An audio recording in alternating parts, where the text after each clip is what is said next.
A stun grenade was also found in contravention of the provisions of Section 6 of the Explosives Act 26 of 1956. Possession of dockets and SAPS equipment is admitted. Explanations by the applicant lack detail and corroboration. He has remained silent and offered no explanation on the issue of the cash amounting to 52,700 rands that was found in his possession, some of it stashed under a mattress. He offered no explanation at all. In S versus Matebula, it's a 2010 decision, Volume 1, SACR, paragraph 55. It is a Supreme Court of Appeal decision. It was held that improbable explanations may be rejected at the bail stage.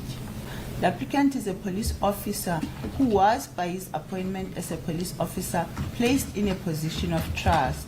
The retention of official dockets and SAPS equipment after suspension constitutes a serious breach of that trust.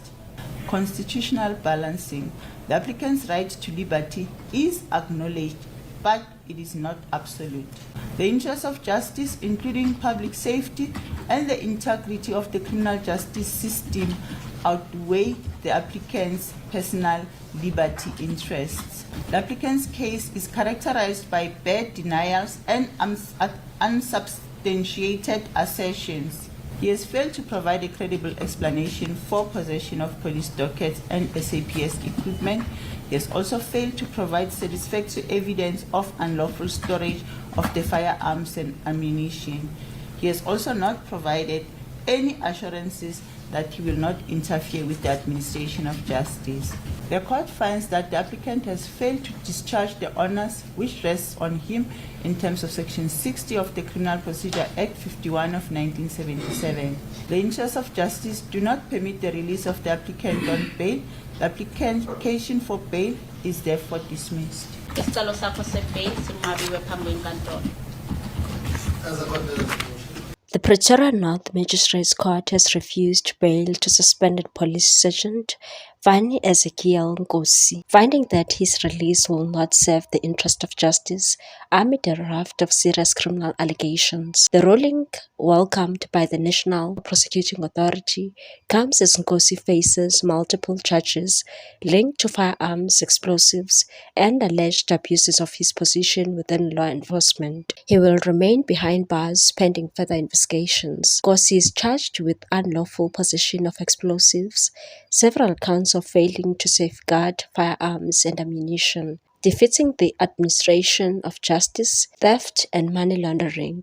Additional allegations include his failure to install a firearm safe in compliance with legally prescribed safety standards. The NPA Gauteng spokesperson Lumka Mahanjana said the court was not convinced by Nkosi's bid for release and said the accused failed to discharge the onus resting upon him to satisfy the court that the interest of justice permit his release on bail. In bail applications of this nature, the burden lies squarely on the accused to demonstrate that their release will not pose a risk to the justice process. In this instance, the court found that Nkosi had not provided sufficient assurances. The state mounted a strong opposition to bail, arguing that Nkosi's release could pose significant risks. Advocate Toloyana Sekoyana, appearing for the prosecution, relied on an affidavit from the investigating officer, Sergeant Tembekile Matwa. The affidavit raised concerns that Nkosi might evade trial,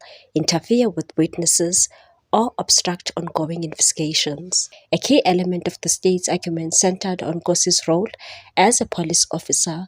Prosecutors contended that his insider knowledge of investigative procedures could enable him to manipulate or undermine the case against him.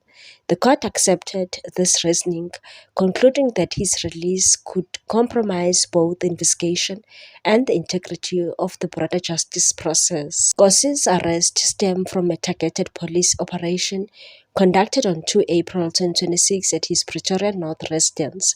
The operation, carried out by a task team linked to the Matlanga Commission, followed intelligence suggesting illegal possession of ammunition. During the search, officers reportedly uncovered a cache of concerning items, including firearms, ammunition, a stun grenade, official South African Police Service dockets, and other state-issued equipment scattered throughout the property. Investigators also discovered more than 50,000 rand in cash hidden beneath the mattress. Authorities said Nkosi was unable to provide a credible explanation for the origin of the money, deepening suspicions and leading to his immediate arrest. The case has been postponed to 21 May 2026 to allow for further investigations. Until then, Nkosi will remain in custody as the state continues to build its case against him. Meanwhile, the WhatsApp chat between the suspended City of Tshwane CFO Gareth Mnisi and suspended Gauteng Organized Crime Unit Fani Nkosi revealed that Mnisi involved Nkosi in the city's operational matters. This happened despite Mnisi suspecting that Nkosi intended for him to rig a 2.9 billion tender in favor of his brother's company, Capescia Construction and Projects. This emerged during Mnisi's testimony at the Madlanga Commission of Inquiry, where intense questioning focused on his constant use of Nkosi as a middleman between himself and suspended Tshwane Metro Police Department Deputy Chief Umashi Dlamini. Mnisi has been accused of colluding with Nkosi and Dlamini to influence the security tender in favor of Nkosi's brother. He also came under fire for allowing Nkosi to participate in the tender payment dispute stemming from an unpaid invoices of company called Guppies 85 Solutions. He told the commission that Nkosi inserted himself into the payment impasse between the city and Guppies after overhearing a conversation between Mnisi and the company director Calvin Mahlangu regarding the outstanding payments.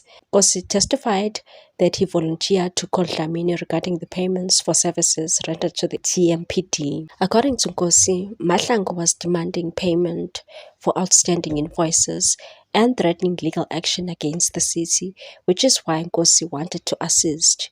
Mnisi was questioned about involving Nkosi in city matters when Nkosi was not a municipal official. He responded that in hindsight, he should have asked for direct contact with Dlamini and liaised directly with him. The commission also heard that Mnisi shared a termination letter with Nkosi regarding the ad hoc security services Guppies was rendering.